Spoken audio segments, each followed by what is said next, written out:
Hi friends, good morning. ಇವತ್ತು ಗುರುವಾರ ಸಂಜೆ ಮೇಲೆ ಮಕ್ಕಳನ್ನೆಲ್ಲ ಕರ್ಕೊಂಡು ದೇವಸ್ಥಾನಕ್ಕೆ ಹೋಗೋಣ ಅಂತ ಹೊರಟ್ವಿ.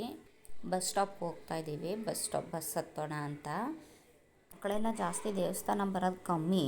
ಆಚೆ ಹೋಗಿ ತಿನ್ಕೊಂಬರೋದು, ಅಲ್ಲಿ ಇಲ್ಲಿ ಹೋಗೋದಂದರೆ ಜಾಸ್ತಿ ಮಾಡ್ತಾರೆ. ಮಿಕ್ಕಿದಂದರೆ ಆಗಲ್ಲ. ಆಟಾಡೋದೇ ಅವ್ರಿಗೆ ಯಾವಾಗಲೂ ಇರಲಿ ಅಂತ ಫಾರ್ ಚೇಂಜ್ ಅಂತ ಮಕ್ಕಳನ್ನೆಲ್ಲ ದೇವಸ್ಥಾನಕ್ಕೆ ಕರ್ಕೊಂಡು ಹೋಗ್ತಾಯಿದ್ವಿ. ಸಾಯಿಬಾಬಾ ದೇವಸ್ಥಾನಕ್ಕೆ ಹೋಗಿದ್ವಿ. ಅಲ್ಲಿ ಆರತಿ ಕೂಡ ತುಂಬ ಚೆನ್ನಾಗಾಯಿತು. ದರ್ಶನವೂ ಕೂಡ ತುಂಬ ಚೆನ್ನಾಗಾಯಿತು. ಅಷ್ಟೊಂದು ರಶ್ ಇರಲಿಲ್ಲ, ಕಮ್ಮಿ ಆಗಿತ್ತು. ಸ್ವಾಮಿಗೆ ಅಭಿಷೇಕ ಕೂಡ ಮಾಡ್ತಾಯಿದ್ರು. ಹಾಗೆ ಅಲ್ಲೇ ಸ್ವಲ್ಪ ಹೊತ್ತು ಕೂತಿದ್ವಿ ಎಲ್ಲರೂ. ಹಾಗೆ ಪ್ರಸಾದ ಎಲ್ಲ ಕೊಟ್ಟರು, ತಗೊಂಡು ಮಕ್ಕಳನ್ನೆಲ್ಲ ಕರ್ಕೊಂಡು ಬಂಡಿ ಮಾಂಕಾಳಮ್ಮನ ದೇವಸ್ಥಾನಕ್ಕೆ ಕೂಡ ಹಾಗೆ ಕರ್ಕೊಂಡು ಹೋಗಿದ್ವಿ.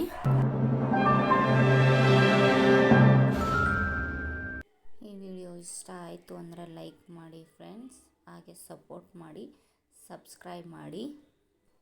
Boy friend.